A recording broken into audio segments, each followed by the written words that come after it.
নবম pay scale কার্যকর, ৯০% পর্যন্ত বেতন বাড়ল সরকারি কর্মচারীদের।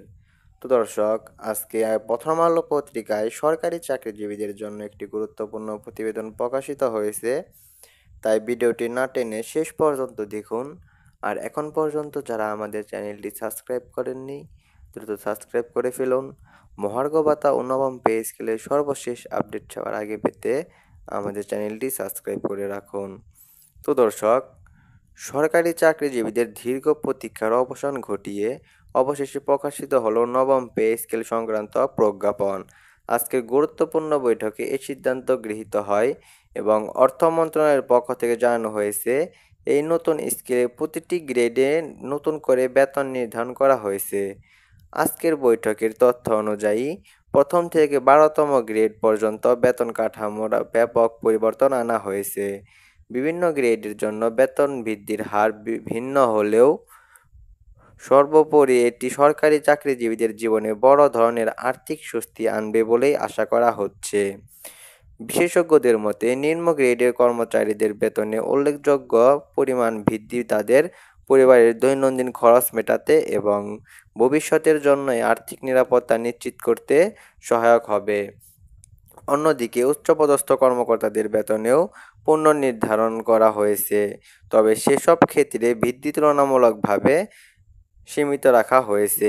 এই উদ্যোগটি মূলত সরকারি চাকরিজীবীদের মধ্যে ন্যায্যতা ও ভারসাম্য বজায় রাখার জন্য নেওয়া হয়েছে। তো দর্শক, এই পর্যন্ত এসেও যারা এখন পর্যন্ত আমাদের চ্যানেলটি সাবস্ক্রাইব করেননি, দ্রুত সাবস্ক্রাইব করে ফেলুন। মহার্ঘ ভাতা ও নবম পে স্কেলের সর্বশেষ আপডেট সবার আগে পেতে আমাদের চ্যানেলটি সাবস্ক্রাইব করে রাখুন। তো দর্শক, আজকের এই প্রজ্ঞাপন নিয়ে ইতিমধ্যেই বিভিন্ন দপ্তর ও অফিসে আলোচনার ঝড় উঠেছে। কর্মচারীদের মধ্যে দেখা গেছে উচ্ছ্বাস ও উৎসাহ।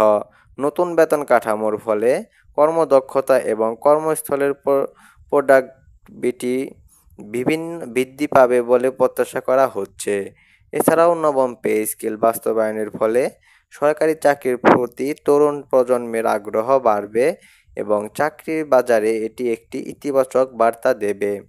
আজ প্রকাশিত প্রজ্ঞাপনে জানানো হয়েছে, প্রথম থেকে দশম গ্রেডে 50% পর্যন্ত বেতন বৃদ্ধি, 11 থেকে 20তম গ্রেডে 90% পর্যন্ত বেতন বৃদ্ধির প্রস্তাব। এই পরিমাণ বৃদ্ধিকে অর্থনীতিবিদরা বেতন কাঠামোর রেকর্ড পরিমাণ সমন্বয় বলে উল্লেখ করেছেন। সুতরাং এই প্রজ্ঞাপন শুধু একটি আর্থিক সুবিধা নয়, এটি সরকারি চাকরিজীবীদের মর্যাদা, সামাজিক নিরাপত্তা ও ভবিষ্যতের স্থিতিশীলতা নিশ্চিতে সরকারের একটি বড় পদক্ষেপ।